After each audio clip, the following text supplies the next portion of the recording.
The storm rolled across Colorado's night sky like a dark ocean, swallowing stars and spitting thunder. Inside a small charter plane bound for Denver, Sarah Whitmore gripped the armrest tightly. At 28, she wasn't easily frightened. She'd flown dozens of times before business trips, family visits, quick vacations. But something about this flight unsettled her. The turbulence rattled the cabin violently, and even the seasoned businessman beside her muttered prayers under his breath. The pilot's voice crackled over the intercom. "Ladies and gentlemen, please fasten your seatbelts. We're encountering stronger winds than expected, but we'll do everything to keep this smooth." Sarah tightened the buckle across her lap. Outside the tiny window, lightning forked across the sky, illuminating jagged peaks below. Her stomach nodded. She thought of her mother, who hated flying and always reminded her, "Call me when you land." Sarah had promised she would. But deep down, a strange chill told her she might never make that call. The plane lurched violently, sending coffee cups and magazines tumbling. A flight attendant hurried down the aisle, face tight with forced calm. Sarah pressed her head back against the seat and closed her eyes, trying to imagine herself safely on the ground, walking into Denver's warm lights. She never imagined that in just hours, her name would be etched into headlines, prayers, and eventually gravestones. The storm grew merciless. At 9:47 p.m., air traffic control lost contact with the flight. Radar screens blinked, and then the cheat signal vanished. The plane had disappeared. The news broke at dawn. Charter flight missing over Rockies, headlines read, accompanied by grainy photos of the wreckage search. Families rushed to airports and hospitals, clinging to hope. Among them was Sarah's mother, Mary Ann, who refused to believe her daughter was gone. She told reporters, with tears shining in her eyes, "My Sarah is strong. If anyone could survive, it's her." Search teams combed the mountains for days, fighting snow and brutal winds. Eventually, twisted metal was spotted scattered along a ridge. Bodies were pulled from the wreckage, though none were recognizable at first. The assumption was grim. All aboard had perished. Investigators marked Sarah's name among the dead. Her photograph, smiling, wind in her hair, was plastered across news channels and memorial boards. Friends gathered in candlelit vigils, clutching flowers and whispering memories. Mary Ann stood in silence, clutching Sarah's childhood necklace, waiting for her daughter to walk in and prove them all wrong. But Sarah never came. Weeks passed, then months. Official reports declared the crash fatal to all passengers. Death certificates were issued. Life cruelly moved forward. Sarah became a story, then a memory, and finally, a tragedy tucked into history. Her family tried to heal, though Mary Ann could never let go. Every morning, she set an extra coffee mug on the counter, as if Sarah might stroll in and laugh about the whole thing. What no one knew was that Sarah had not died. The crash had been brutal. Metal shrieked as wings tore against mountainside rock. Seats ripped loose, passengers screamed, and then silence drowned everything. When Sarah opened her eyes, her body screamed with pain. Smoke billowed around her, acrid and choking. She forced herself out of the wreckage, stumbling through twisted steel and flames. The night air bit cold against her skin. Her ribs throbbed, and blood dripped down her temple. "Help," she rasped into the darkness, though no one answered. She staggered away from the wreckage, terrified it might explode. Each step was agony, but survival instincts took over. She scrambled downhill, branches tearing at her arms, snow crunching beneath her shoes. When she finally collapsed beneath a pine tree, she whispered her mother's name before the world went black. When she woke again, daylight streamed through the branches. Birds called in the distance. The crash site lay far above, hidden by trees and cliffs. Sarah realized she had wandered miles from where rescuers would search. Her throat burned with thirst, and hunger gnawed like an animal inside her stomach. Yet she forced herself to move, to survive. Days passed. She drank from icy streams and ate bitter berries that left her lips stained purple. Her shoes wore thin, her jacket shredded, but she pressed forward. Each night, she wrapped herself in branches and prayed for rescue. But search teams were combing a different valley entirely, guided by the wreckage's location. To them, Sarah had vanished into thin air. On the seventh day, Sarah stumbled across something that both saved and doomed her. A cabin. It stood half hidden among trees, smoke curling faintly from the chimney. Her heart leapt. Civilization. Rescue. She limped forward and knocked weakly on the wooden door before collapsing. When she awoke, she was lying on a rough cot beneath a wool blanket. A bearded man sat nearby, sharpening a knife. His eyes were sharp, assessing. "You're lucky I found you," he said. His voice was steady, too steady. "Name's Mason." Sarah tried to sit up, but pain shot through her ribs. "The crash," she whispered. I need to get to a hospital." Mason shook his head slowly. "Storm's bad. Roads are worse. You'll stay here until you're stronger." Something in his tone made her shiver. Back in the world she had been stolen from, months rolled into years. Her story slipped from the headlines, replaced by fresher tragedies. People stopped talking about her except in hushed tones. Her friends married, her siblings had children, and her mother aged under the weight of grief. Every holiday, an empty chair reminded them of the daughter who never returned. By 2015, Sarah Whitmore was little more than a name engraved in stone. A photograph yellowing at the edges, a ghost frozen in time. But in that isolated cabin in the woods, she breathed, she lived. And though the world had buried her, Sarah was not finished. Her disappearance was not the end of her story. It was only the terrifying beginning. Snow fell in restless sheets outside the cabin, blanketing the forest in a cruel silence. Sarah lay on the cot, ribs bound tightly in rough bandages. The pain was constant, sharp with every breath, but the greater weight was the fear pressing against her chest. Mason, the man who had pulled her from the forest, moved around the room with a kind of calm efficiency that unsettled her. He chopped wood, tended the fire, stirred pots of broth, yet rarely spoke. "Eat," he ordered one evening, sliding a steaming bowl toward her. Sarah forced herself to lift the spoon. The broth was bland, but it warmed her belly. "Thank you," she said softly. He gave no reply. His blue eyes studied her, unblinking, as though she were a puzzle to solve. Days passed in slow rhythm. Mason provided food, water, even medicine from jars she couldn't identify. He was skilled, almost too skilled, at keeping her alive. But Sarah's gratitude soured quickly.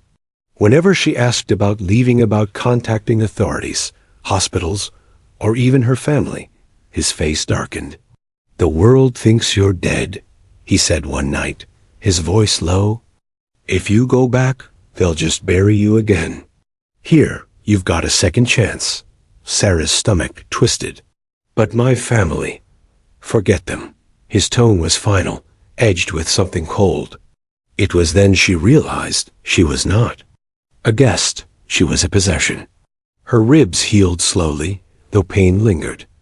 Mason never left her truly alone. If he went out to hunt, he locked the door behind him. Windows were shuttered, radios hidden. She once caught sight of a dusty receiver on a shelf, but when she asked about it, he snapped, "Doesn't work." The lie was obvious, but his glare silenced her. Nights were worst. The wind howled through the trees, and Sarah lay awake, staring at the ceiling beams.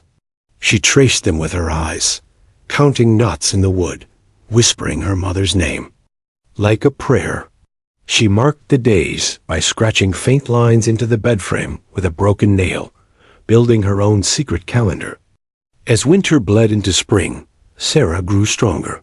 She walked around the cabin, memorizing every crack in the floorboards, every nail in the door. Mason taught her survival skills, how to snare rabbits, purify water, mend clothing. He acted as though he were shaping her into something useful, something permanent. "You're not like the others," he told her once, staring into the fire. Sarah stiffened. "Others?" He didn't elaborate, but the word burned in her mind. Was she the first person he'd trapped here? Or just the one who had lived longest? Sometimes Mason revealed glimpses of humanity. He spoke of his childhood. In fragmented pieces, a father who drank, a mother who vanished, years spent alone in the mountains. His life was one of isolation, mistrust, and obsession with control. Sarah listened carefully, not out of sympathy, but strategy. Every story was a window into his weaknesses. Still, his control over her was absolute. When she tested boundaries lingering by the door, asking too many questions, his temper erupted. Once, when she begged to leave, he slammed his fist into the wall inches from her face. "You step outside, you'll die," he hissed. "And I won't waste my time saving you again." Sarah flinched, but nodded, burying her fury deep inside. The seasons turned. Snow melted, rivers swelled, and green returned to the forest. Yet, for Sarah, time was frozen.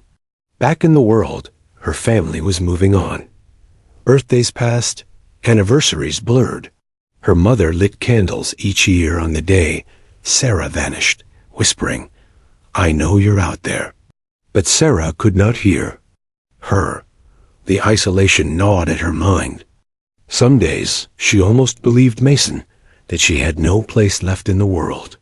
Other days, her rage burned so hot it kept her alive. She rehearsed escape in her mind over and over, the locks, the windows, the trails through the forest. One night, Sarah tested him. While Mason slept, she crept toward the shelf where she'd once seen the radio. Her hands trembled as she brushed away dust, fingers finding dials. A faint crackle answered, proof it worked. Her heart leapt. "Don't," a voice growled behind her. She froze. Mason stood in the shadows, knife glinting in his hand. "I told you. That world isn't yours anymore." He yanked the cord from the wall and hurled the radio into the fireplace. Flames devoured it instantly, sparks bursting into the dark. Sarah's eyes filled with tears, but she forced herself not to scream. Anger would get her killed. Patience would keep her alive. Years began to blur. Sarah carved silent marks into beams, counting seasons instead of days. Her body grew leaner, stronger. She learned to mask her emotions, smiling faintly when Mason demanded it, listening when he spoke. Outwardly, she seemed broken. Inwardly, she sharpened her mind like a blade.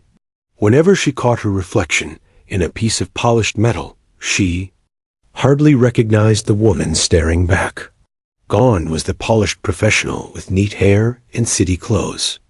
In her place was someone harder, wilder a survivor forged by captivity. She whispered to herself at night, "I'm not dead, not yet." Meanwhile, the outside world had buried her deeper. News stations stopped mentioning her name. Friends stopped visiting her mother's house.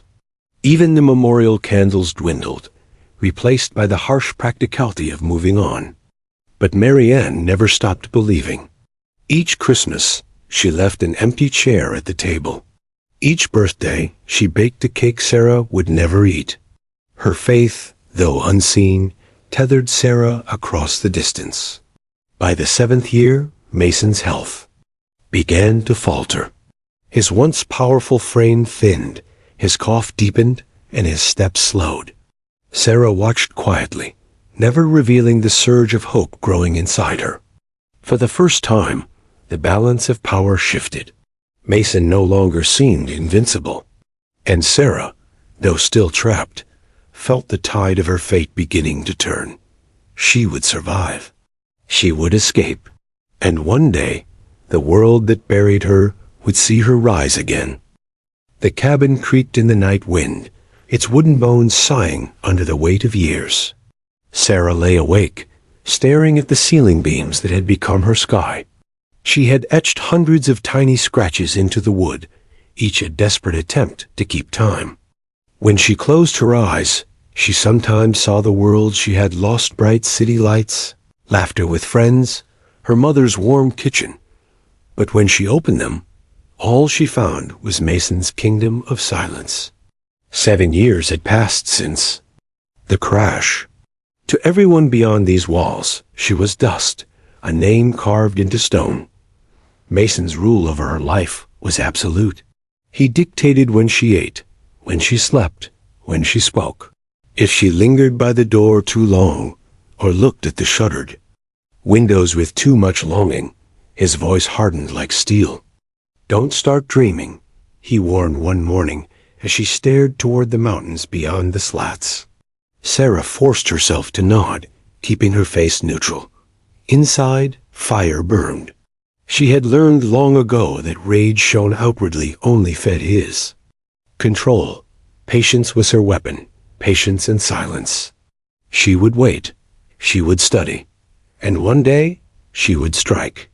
Mason grew increasingly paranoid as the years unfolded. He spoke of outsiders who might come, people who couldn't be trusted, authorities who wanted to steal everything. Sarah listened quietly, never revealing that she longed for those very outsiders to find her. Sometimes he tested her, asking, "Would you run if I let you outside?" She always answered with the same practiced calm, "No, this is safer." The lie was her shield. But in her mind, she pictured herself sprinting down a dirt path, lungs burning, until she reached anyone who could take her home. Over time, Mason began to teach her things he thought useful. He showed her how to skin a rabbit, how to set traps in the forest, how to identify edible plants. "If you're going to live here," he said, "you'll learn to live my way." Sarah absorbed every lesson, not as devotion, but preparation. Survival was power, and Mason, blinded by arrogance, didn't see that he was giving her weapons. One afternoon, he brought out a battered flight manual, pages yellowed with age. "I wanted to be a bush pilot once," he admitted, eyes far away. Life had other plans. He showed her the diagrams, cockpit layouts, throttle controls, emergency procedures. Sarah studied the pages carefully, committing them to memory. She pretended to indulge his stories, but deep down, she was carving every word into her mind. Someday, knowledge like this could mean freedom, despite her training. In silence, loneliness pressed against her, like a second skin. At night, when Mason snored heavily in his chair, Sarah whispered to herself. She spoke her mother's name, recited childhood songs, and replayed conversations she once had with friends. Her own voice was the only reminder that she still existed, beyond Mason's control. She carved small symbols into hidden corners of the cabin, a star, a heart, a spiral. Each was a promise to herself that she was more than a prisoner. She refused to let him erase her. There were moments of danger when she tested his patience too far. Once, during a hunting trip, she paused too long at the tree line, eyes fixed on the horizon. Mason grabbed her arm so tightly, she thought the bone might snap. "You think you'd last an hour out there?" He hissed. "Wolves would tear you apart. Snow would bury you." Sarah swallowed her fear and whispered, "I know." But later, when his back was turned, she mouthed the words, "I'd survive." Another time, she attempted to hide scraps of food, tucking them under loose floorboards. Mason discovered her stash days later. His fury exploded. He hurled the scraps into the fire and slammed the floorboards shut. "You don't need to save," he barked. "You have me." Sarah said nothing. Her silence was her armor. But inside, she knew the truth. She couldn't count on him forever. She needed her own reserves, her own strength, for the moment escape became possible. The years reshaped her body as much as her mind. She grew lean, her muscles honed from constant labor. Chopping wood, hauling water, snaring animals, all tasks Mason demanded became her training ground. When she caught sight of herself in the dull reflection of a pan, she barely recognized the woman staring back. Her eyes, once bright with youth, now burned with hardened resolve. Her hair hung longer, wilder, but her jaw was set in defiance. Mason saw obedience. Sarah knew better. What he had built was not a broken woman, but a survivor forged in fire. Her one connection to her old life came through dreams. In sleep, she saw her mother lighting candles at a table, calling her name. She saw her siblings holding children Sarah had never met. She saw friends growing older, laughing in places she would never walk again. When she woke, grief hit like a stone. But instead of breaking her, it fueled her. She whispered each morning, "I'll see them again." By the 7th year of Mason's health faltered. The cough that had begun as a whisper became a constant rattle. His hands, once steady on the knife, trembled. Sarah noticed everything. She fetched water without being asked, prepared meals before he demanded them, masked her observation as loyalty. But inside, she marked each weakness. His grip on her was loosening, not by her strength alone, but by time itself. One night, as he sat coughing by the fire, Sarah dared to imagine something she had not allowed herself in years. Freedom. She replayed every skill he had taught her, tracking trails, navigating forests, setting traps. She recalled every story he had shared, piecing together fragments of his life. She reviewed every diagram from the flight manual until she could see the cockpit in her mind. Mason believed he had created someone dependent. What he had truly created was his undoing. Sarah wasn't just surviving anymore. She was preparing. And when the moment came, when his body finally gave out or his guard slipped, she would take her chance. The world might believe she was dead, but Sarah Whitmore was very much alive, and her story was only beginning. The fire in the cabin had burned low. Sarah sat at the table, stitching a tear in her worn jacket, while Mason coughed in his chair across the room. His once powerful frame sagged, and his skin carried the pale sheen of sickness. For years, he had been her captor, her tormentor, her teacher in survival. But now, she watched the way his hands shook when he reached for his mug, the way his breath rattled like dry leaves. Weakness had finally found him, and Sarah knew this was her chance. She had waited 7 long years for this moment. Every scar, every hidden lesson, every memory of freedom had led her here. Mason's sickness was not hers to cure. It was her opening. For weeks, she studied him carefully, memorizing the patterns of his decline. He rose later each morning, stumbled on his steps to the door, and often fell asleep in his chair before dark. The locks on the doors, always her greatest barrier, were still there, but his vigilance had faded. Sarah began to prepare quietly. She set aside scraps of food when she could, tucking them into the lining of her coat. She sharpened a small piece of metal she had pried from a broken trap, hiding it in her boot. She traced routes in her mind, the path to the stream, the clearing beyond the ridge, the faint trails she'd glimpsed during hunting trips. Her body hummed with nervous energy. The forest had once terrified her. Now it called like a promise. One gray morning, Mason's cough grew so violent that blood stained his handkerchief. Sarah handed him water silently, masking the spark of determination in her eyes. "You'll need me more than ever," he muttered hoarsely, clutching the glass. Sarah forced a nod, but her heart whispered otherwise. That night, She lay awake long after his snores filled the cabin. Her body trembled with fear and anticipation. The window above her cot leaked pale moonlight across the floorboards, and for the first time in years, she believed she might see what lay beyond them. She pressed her lips against her sleeve and whispered, "Tomorrow." At dawn, Nessens. Cough dragged him back into restless sleep. Sarah moved with quiet precision, her hands steady, though her heart pounded. She slipped her coat over her shoulders, tucking food into the hidden pocket, sliding the sharpened metal into her boot. She stood at the door, staring at the lock. For years, that metal had been the symbol of her prison. Now, she pulled the tool from her boot and slipped it into the keyhole. Her fingers worked carefully, guided by memory. Mason had never taught her lock-picking, but she had learned from watching him, every turn of the key, every flick of his wrist. With a soft click, the lock yielded. The door creaked open, spilling cold air across her face. For a moment, she froze, terror anchoring her in place.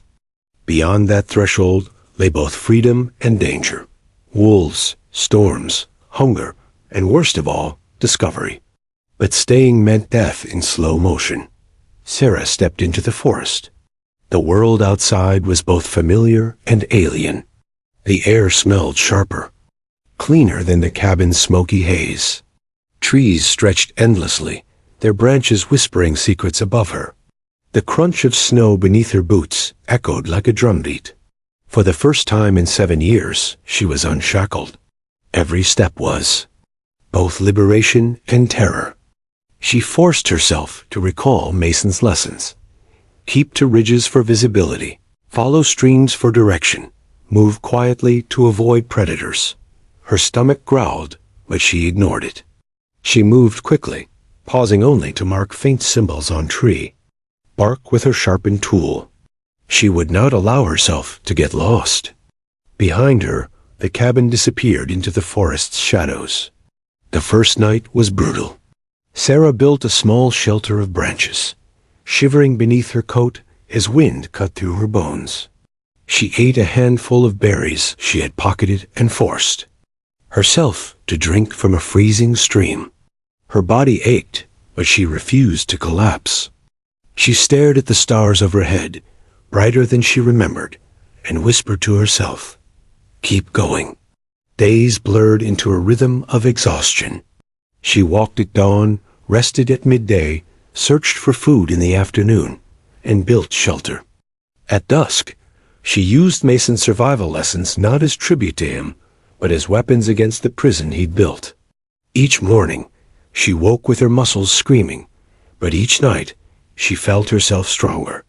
She whispered her mother's name whenever despair threatened to take hold.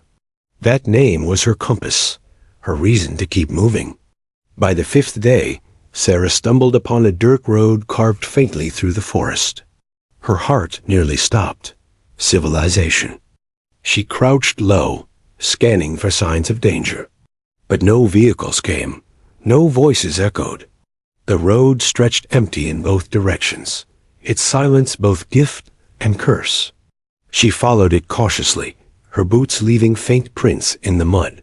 The road wound for miles, until, in the distance, she saw it. A small rural airstrip, planes gleaming under the sun. Her knees buckled with relief. She had found the edge of the world she'd lost. Sarah didn't rush forward. Instinct warned her to stay hidden. She crouched in the tree line, eyes fixed on the scene. Mechanics moved about the tarmac, fueling planes and checking engines. A handful of pilots walked with purposeful strides, their uniforms crisp. She pressed her trembling hands to her mouth. After 7 years of captivity, she was watching people again. Real people. Tears stung her eyes, but fear held her still. She didn't know how to explain her story. Who would believe a woman who claimed to have survived a crash, vanished for years, and been held by a stranger in the woods? She couldn't walk out yet, not without a plan. So she lingered in the shadows, watching the planes rise and fall, feeling the pull of the sky. Hours turned into days as she observed the airstrip from a hidden perch. Hunger gnawed, exhaustion pressed, but she refused to leave. And then, fate intervened. One afternoon, as a commercial jet prepared for takeoff, a sudden shout echoed across the tarmac. The pilot staggered, clutching his chest, and collapsed. Crew members rushed to his side, panic rippling through the air. Passengers inside the plane began to shout, faces pressed against the windows. Sarah's breath caught. She didn't know it yet, but this moment, the collapse of the stranger, would be the catalyst that dragged her out of the shadows and back, into the world that had buried her. Her story was about to explode into history. Sarah crouched in the shadow of the trees, eyes locked on the unfolding chaos at the airstrip. The pilot had collapsed only moments earlier, yet panic spread like wildfire. Ground crew rushed toward the plane, their voices raised, their movements frantic. Flight attendants pressed against the doorway, shouting for assistance. The passengers inside the jet pressed their faces to the windows, mouths open in alarm. From where Sarah watched, their fear was palpable, vibrating in the air as loudly as the engines humming on idle. Her heart hammered. She knew that plane couldn't take off without someone stepping in. For a moment, she convinced herself it wasn't her problem. She was half-starved, disheveled, a ghost returned from the woods. She should stay hidden, wait until nightfall, slip closer to the airstrip, and find a safer way to reveal herself. But the voices carried across the tarmac. "He's not breathing." One of the flight attendants screamed, "We need help. Does anyone know how to fly this thing?" The words struck her like a bolt of lightning. Does anyone know how to fly? She closed her eyes, and Mason's voice rose from memory. A plane's just a machine. Learn its rhythm, respect its instruments, and it'll carry you. Ignore it, and it'll kill you. He had drilled her for years with that old flight manual, forcing her to recite procedures, trace diagrams, and mimic throttle controls. She hated every lesson at the time, despising the man who bound her to that cabin. Yet now, those lessons pulsed through her veins like fire. Sarah's legs trembled as she rose from her hiding place. She could walk away, vanish back into the woods, remain a ghost.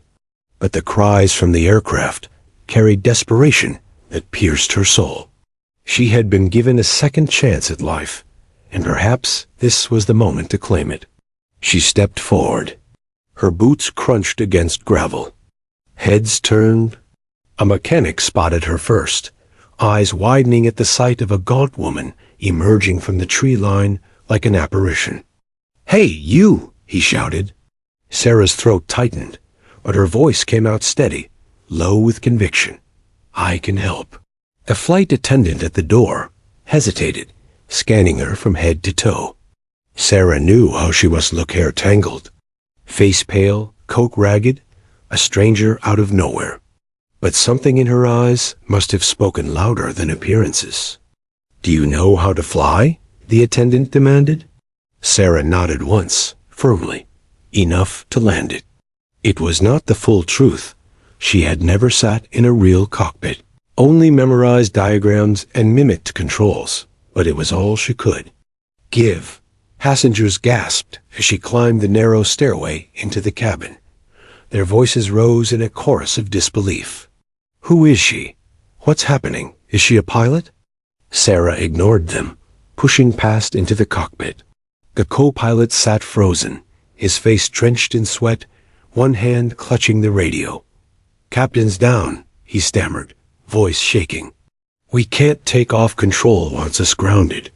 His words broke off as Sarah slid into the captain's seat. Her fingers hovered over the controls, trembling but purposeful. The panel lit up with blinking lights and alarms that felt both foreign and eerily familiar. She inhaled deeply, summoning every memory Mason had forced into her. Instruments, gauges, throttle, altimeter. Her hands gripped the yoke, steadying. Talk me through it, she said sharply to the co-pilot. I know enough, but I'll need your voice. The co-pilot blinked at her, stunned. Who the hell are you? Sarah's gaze stayed locked on the console. Someone who isn't ready to die today. Now help me. The co-pilot hesitated only a moment before nodding. Training and desperation overrode suspicion. He began barking instructions, pointing out the critical systems, stabilizers, and communication lines. Sarah's mind locked onto his words, connecting them to Mason's old lessons. Her hands moved with surprising confidence. Switches flipped, dials adjusted. She felt the machine come alive beneath her touch. The radio crackled. Flight 227, confirm situation. Do you require emergency assistance? The co-pilot reached for the transmitter, but Sarah beat him to it. Her voice was calm, even as her heart thundered. This is Sarah Whitmore. I have control of the aircraft. The line went silent. Then, in disbelief, the controller stammered, Did you say Sarah Whitmore? Her jaw tightened. Yes, the one you buried 7 years ago. The cockpit seemed to freeze around her. The co-pilot stared as though she had spoken a ghost's name. In the cabin, murmurs erupted, passengers whispering the impossible. Sarah Whitmore declared dead in a crash was alive, here, flying their plane. There was no time to explain. She forced her focus back to the instruments.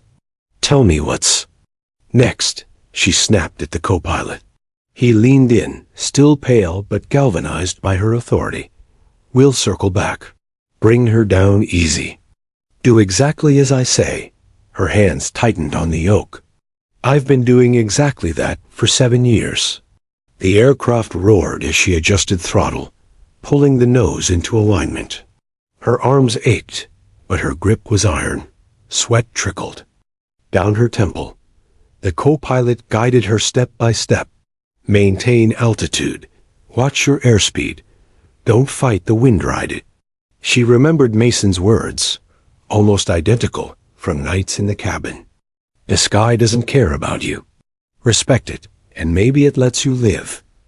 Her chest constricted with rage and irony. That man, who had stolen her freedom, had also armed her with the knowledge now saving lives. In the cabin behind her, passengers clutched hands, prayed, or sobbed quietly. The flight attendants moved among them, urging calm, though their own eyes were wide with fear. But Sarah was no longer afraid. For the first time in years, she felt powerful. The machine responded to her touch. The co-pilot's instructions echoed like music. The sky stretched wide ahead, and though danger loomed, freedom coursed through her veins like fire. She wasn't just surviving anymore. She was flying. The descent began. Alarms shrieked, lights flashed, the runway loomed in the distance. Sarah's jaw clenched as she guided the plane, her every nerve alight. The wheels struck the tarmac with a bone-jarring screech, bouncing once, twice, before catching. The plane roared down the runway, brakes screaming, until finally, mercifully, it shuddered to a halt. Silence filled the cabin, broken only by ragged breaths. Then applause erupted wild, thunderous, unstoppable. Passengers cheered, wept, clapped until their palms stung. Sarah sat frozen, her hands still gripping the controls, her chest heaving. She had done it. She had brought them home. The co-pilot turned to her, eyes wide with disbelief. Who are you really? Sarah finally released the yoke, her voice low but unshakable. I'm Sarah Whitmore, and I'm not dead. The moment the plane rolled to a stop, the tarmac swarmed. Emergency vehicles blared, their lights flashing red and blue. Medics rushed toward the jet, carrying stretchers, oxygen tanks, and bags of equipment. Airport security barked orders, waving ground crew aside as the air filled with sirens and shouting. Sarah sat frozen in the cockpit, her body trembling, her hands still clamped to the yoke. The adrenaline that had carried her was ebbing now, leaving her hollow and shaky. She stared straight ahead, as if afraid to release her grip would make the plane take off again. The co-pilot leaned close. "It's over," he whispered. "You did it." But Sarah didn't move. The cockpit door opened, and a flight attendant slipped in. Her eyes were wet with tears, her voice hushed with awe. "They want you outside. Everyone's waiting." Sarah turned slowly, her gaze lingering on the door. Outside was the world she had lost, the world that had buried her name, her face, her story. 7 years had passed. She was no longer the woman who had boarded a flight that vanished. She was a survivor who carried scars no one could see. The flight attendant placed a gentle hand on her arm. "Please, they need to know who you are." Sarah finally released the yoke. Her fingers ached from the tension. She rose unsteadily, her knees trembling beneath her.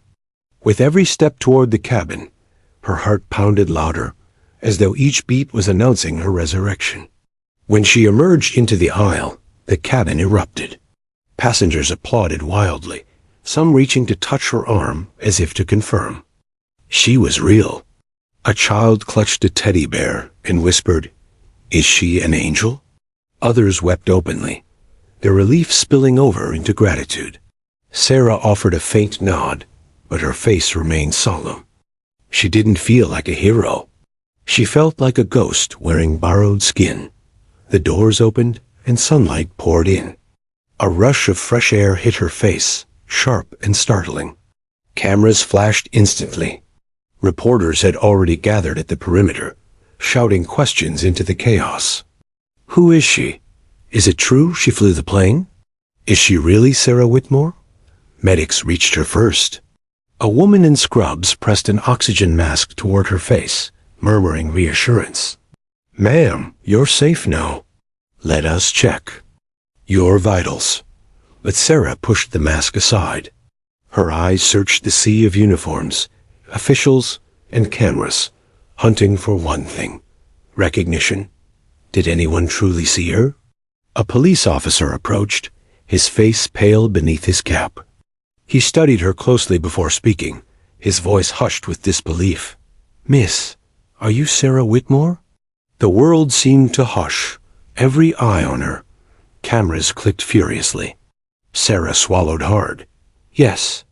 The officer blinked, his composure faltering. "But you're dead." Her voice shook but carried strength. "Not anymore." The news spread like fire. Within minutes, every major network was broadcasting live from the airport. Headlines screamed across screens. Woman declared dead in crash returns after 7 years, and Sarah Whitmore lands passenger jet after pilot collapse. Reporters swarmed, microphones thrust forward, voices overlapping. "Where have you been? How did you survive? Who kept you hidden?" The questions pierced like arrows. Sarah flinched, retreating as security formed a barrier around her. She wasn't ready for this onslaught. Words choked in her throat. The noise, the cameras, the lights, it was too much. She whispered to the officer beside her, "Please, I can't do this here." He nodded, signaling for backup. With firm hands, they guided her through the mob, shielding her body as she was ushered into a waiting vehicle. The doors slammed shut. Silence fell. For the first time since stepping out of the forest, Sarah could breathe. The car carried her through city streets, but nothing looked familiar. Billboards glowed with technology she didn't recognize. Buildings gleamed taller, sharper. Even the clothes of the pedestrians seemed foreign. She pressed her forehead to the glass, realizing she had stepped not just into a different life, but into a different world. 7 years had passed. Her mother's face flashed in her mind. Was she still alive? Did she still hope? Still pray? Or had grief consumed her? Sarah's chest tightened at the thought. The car stopped at a secure facility near the airport. Inside, officials waited. FBI jackets glimmered beneath fluorescent lights. A woman in a tailored suit stepped forward, her expression stern but not unkind. "Miss Whitmore," she said evenly. "My name is Agent Ramirez. We need to talk." The interrogation room was stark and cold. Sarah sat at a metal table, a bottle of water untouched before her. Agent Ramirez placed a recorder on the table and leaned forward. "We need the truth," she said. "All of it. Where have you been? How did you survive? And why, after 7 years, do you suddenly appear flying a passenger plane?" Sarah's fingers curled around the bottle, but she didn't open it. She drew in a shaky breath. "I was taken," she began, her voice low. "When the plane went down, he found me. A man named Mason. He pulled me from the wreckage, but he didn't save me. He kept me." Agent Ramirez's pen froze above her notebook. "Kept you? For how long?" Sarah's gaze darkened. "For 7 years. In a cabin, deep in the woods. He told me the world believed I was dead, and I believed him." The agent's eyes widened slightly, but she remained composed. "And now?" Sarah's throat tightened. "He's sick, dying. I left him there. And I swore I'd never go back."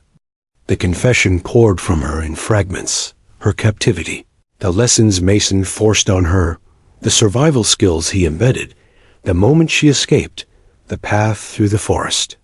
She spoke with quiet intensity, her words sharp as broken glass.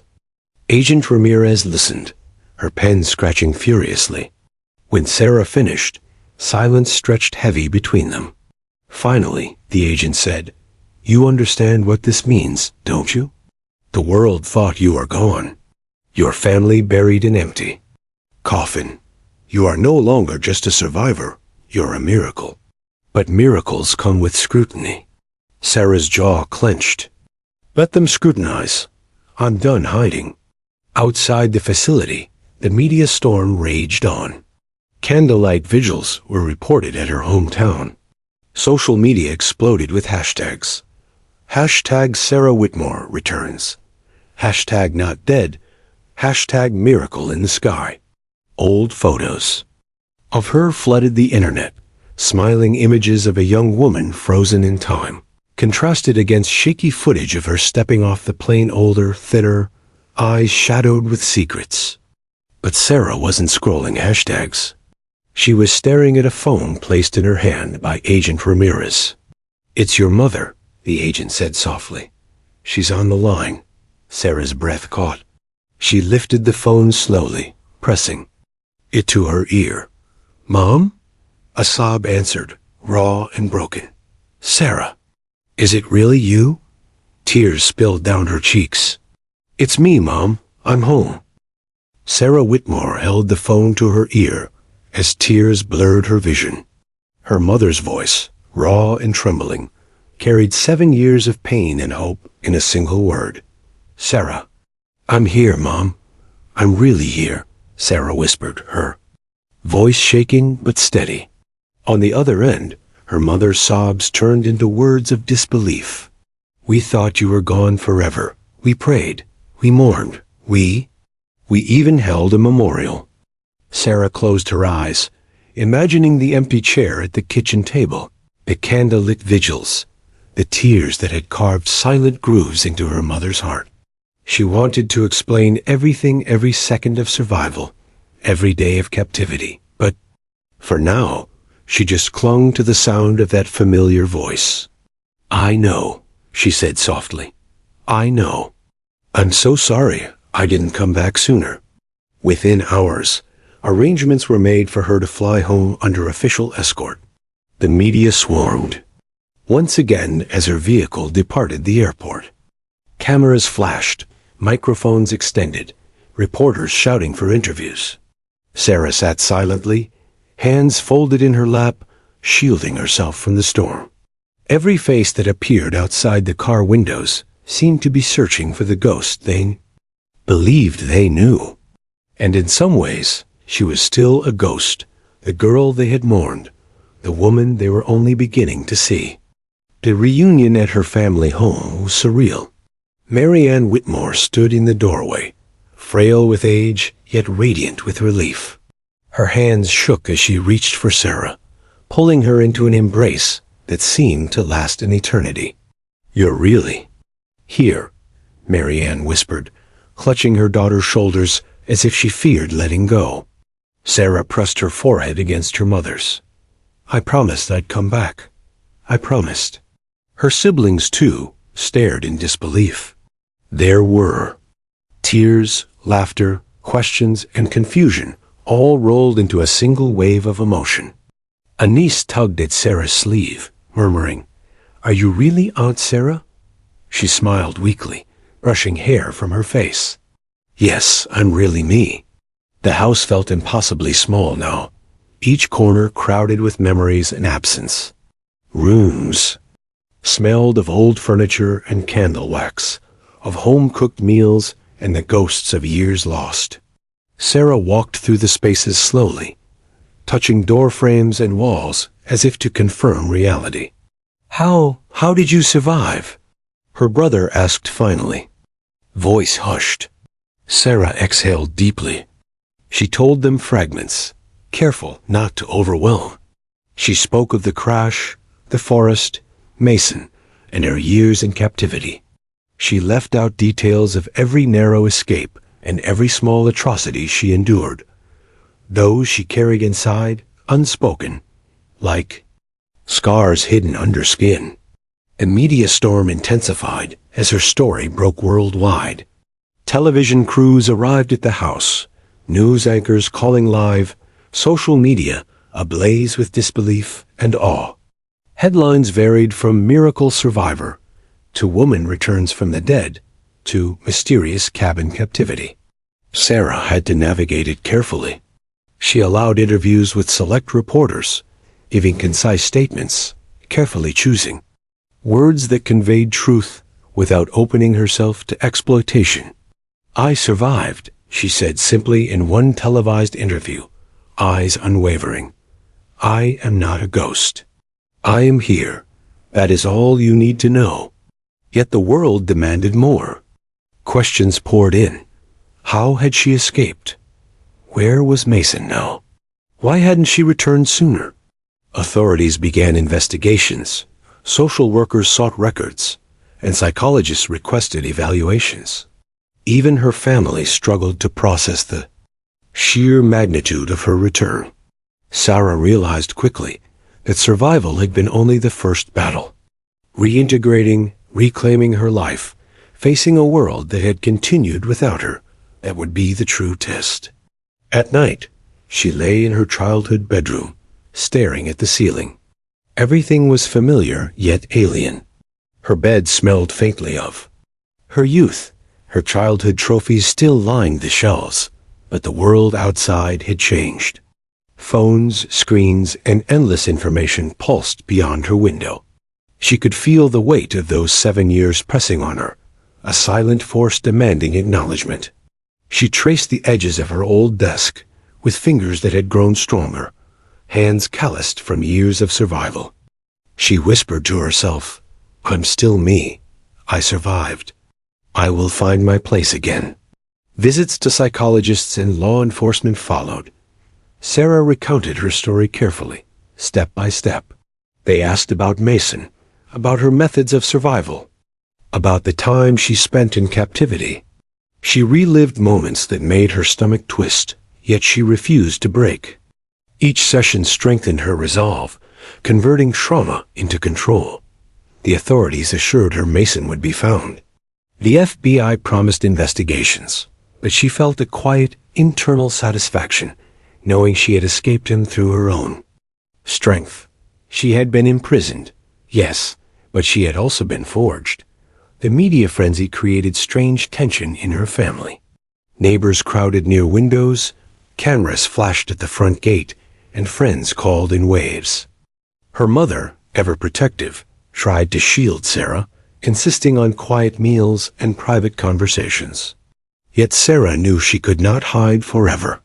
She had to confront the world, face the disbelief, and carve her own identity beyond the girl everyone thought was dead. Her body had survived. Her mind had endured. Now she would reclaim her life. Over the weeks, she reconnected with friends. Some had grieved publicly, others privately, but all stared in awe at the woman who had returned. Conversations were hesitant. At first, punctuated by long pauses as they processed the impossible. How did you? One friend asked, voice barely audible. Sarah smiled faintly. I found my way back. That's all you need to know. She didn't speak of Mason much. His name felt like a shadow, and she preferred the light of a return to the darkness of captivity. Yet the world had not forgotten. Television crews followed her, reporters waited outside cafes, and social media dissected every photograph of her. She became a sensation overnight, a living legend, a woman who had defied death itself. The attention was suffocating at times. Sarah found herself retreating into the quiet corners of her old home, walking along familiar streets where neighbors whispered and stared. She learned quickly that survival alone did not prepare anyone for sudden fame. But she refused to bow to fear or scrutiny. She had endured worse 7 years in captivity, and this, she told herself, was simply another trial. One evening, she sat with her mother in the kitchen, holding a cup of tea. Marianne's hands were worn, but her eyes shone with pride and relief. You came back to us, Marianne whispered. We can finally breathe again. Sarah nodded, the weight of the years pressing down and lifting at the same time. I did, she said, and I'm not going anywhere. The reunion was bittersweet. 7 years had passed. People had aged, changed, and moved on. But Sarah was here, and she would live not as a victim, not as a ghost, but as a woman who had reclaimed her story. Her name, once declared dead, would now live in truth. The morning sun spilled into Sarah Whitmore's home, casting long streaks across the polished wooden floors. The world outside buzzed with chaos and fascination. Headlines, cameras, and stories recounting her miraculous return, but inside, for the first time, she felt a fragile stillness. The storm of public attention would come again, but she had survived worse storms. 7 years in captivity had taught her resilience in ways fame never could. Her phone buzzed with messages from authorities. Mason had been located deep in the Head forest where he had kept her imprisoned. He was alive, but frail, and cornered by a team of FBI agents. Sarah's stomach tightened. She had escaped him, but now he existed again in her story, a shadow that refused to fade. She agreed to meet law enforcement at the site of his capture. The forest, once a prison, now seemed like a stage for reckoning. Trees stretched tall and silent, their leaves rustling with the wind. The cabin was finally within reach, untouched by time, yet haunting in its presence. Memories surged, the cold, the hunger, the relentless fear, and she felt both dread and resolve. The agents guided her to a perimeter where Mason was held under guard. He sat in a chair, ragged and pale, eyes darting with a mixture of recognition and panic. "Sarah," he croaked. Her lips pressed into a thin line. Words were unnecessary. His captors had done what she had spent years planning in secret. Justice finally had caught up. Mason's trial was swift, given the overwhelming evidence of abduction and captivity. Sarah testified carefully, recounting her years with him with a calm intensity that stunned the courtroom. Each word was measured, each detail deliberate. She spoke not just to convict, but to reclaim her own narrative. Outside the courtroom, news crews jostled, shouting questions. Cameras flashed. She ignored them. For 7 years, she had been invisible. Now, she could step forward and define herself on her own terms. In the following weeks, Sarah's life became a delicate balance. Authorities worked to ensure her safety, while the media frenzy continued unabated. Interviews, magazine covers, and talk shows chronicled her survival, her escape, and the incredible flight that had reintroduced her to the world. Some stories sensationalized her captivity. Others celebrated her courage. Sarah learned quickly which narratives she would allow and which she would refuse. She refused to be reduced to a miracle survivor. She was a woman who had endured, who had fought, who had grown stronger in isolation than most did in comfort. Rebuilding her personal life was an entirely different challenge. Her family welcomed her with open arms, yet gaps of years could never be fully erased. Her siblings had lived their lives in her absence. Friends had aged, moved, and formed new relationships. Reconnecting required patience, forgiveness, and vulnerability. But Sarah approached each interaction with the same discipline that had kept her alive in the cabin. She listened, she observed, she learned. Slowly, the pieces of her old life fused with the woman she had become. One afternoon, as she walked the quiet streets of her hometown, cameras and microphones kept their distance, wary of her boundaries. Children stared, mothers whispered, and neighbors nodded politely. For the first time, Sarah felt what freedom truly meant, to exist without constant fear. Yet freedom also demanded reckoning. She visited memorials, paused by candles and plaques set in her honor. Each represented grief, love, and the passage of years she had lost. She knelt silently, letting the weight of remembrance settle around her. She whispered a promise. I am alive. I will honor the time you mourned. The public and private facets of her life collided when she was invited to speak at events, honoring resilience and survival. Sarah's speeches were simple but profound. She recounted her story without embellishment, emphasizing endurance, patience, and courage. Audiences were captivated not by sensationalism, but by the raw truth of her journey. She spoke of hope, but also of fear, of despair, but also of triumph. And always she returned to one theme, the power to reclaim your life, no matter how much has been taken. Even with the world watching, she sought solitude. Late nights found her writing in a journal, recording memories from the cabin, sketches of survival methods, and reflections on strength. These pages were hers alone, a private testament to the years that shaped her. She sometimes revisited Mason's lessons in the margins, ironic reminders that even her captor had taught her skills that ultimately saved her life. Freedom, she realized, was not just escape. It was understanding the value of knowledge, patience, and preparation. And she had both. Months passed. Mason's trial ended, and he was sentenced for his crimes. Sarah attended, not in anger, but in quiet assertion. The man who had stolen her years was powerless in the courtroom. She had survived him, outsmarted him, and stepped into the world he had tried to erase. Outside, reporters waited, but Sarah did not rush to answer. She let the truth of her survival speak for itself. She had returned to life, not as a victim, not as a headline, but as a woman in full possession of her own story.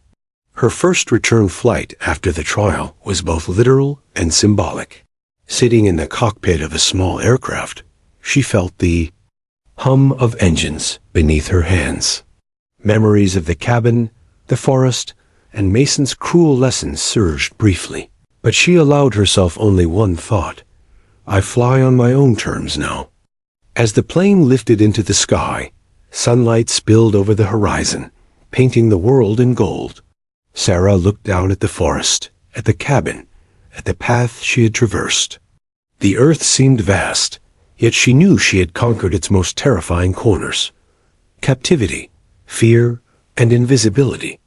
She breathed deeply. For the first time, she smiled fully, not out of relief, but because she was finally free. Back home, surrounded by her family, Sarah felt the quiet joy of ordinary life return. Conversations over breakfast, laughter in the living room, walks along familiar streets, all ordinary moments, now brimming with the extraordinary weight of survival. She had endured horrors, flown through terror, and emerged into a world that had assumed her dead. Every step forward was hard won, but it was hers. Sarah Whitmore was alive. She had reclaimed her life, her name, and her destiny. No one could erase her anymore. And for the first time in 7 years, she felt complete.